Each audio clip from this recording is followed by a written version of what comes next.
கிருஷ்ண ஜெயந்திக்கு முத நாளே வீடை கழுவி சுத்தம் பண்ணி அரிசி மாவால கோலம் போட்டு அதே அரிசி மாவுல குட்டி குழந்தைங்க யாராவது வீட்டுல இருந்தாங்கன்னா அந்த பிஞ்சு கால்களை அந்த மாவுல முக்கி அப்படியே இங்க ஒரு பாதம் அங்க ஒரு பாதம் அங்க ஒரு பாதம் அங்க ஒரு பாதம் வச்சு கொண்டு போவாங்க.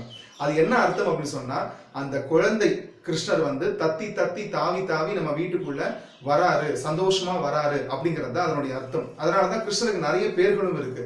கண்ணா, முகுந்தா அப்படின்னு சொல்லி.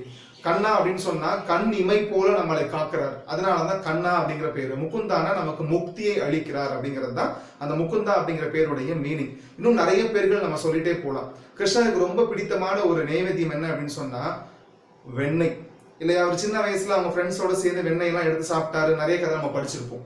சோ அந்த கிருஷ்ண ஜென்மாஷ்டமி பூஜை அன்னைக்கு நம்ம வெண்ணெயை பிரசாதமா படைக்கலாம். கிருஷ்ணருக்கு பிடித்தமான அந்த வெண்ணெய், அது போக லட்டு, அப்புறம் சர்க்கரை பொங்கல், அப்புறம் தனியா நம்ம எப்பயும் போல வெத்தலை பாக்கு இதெல்லாம் வச்சு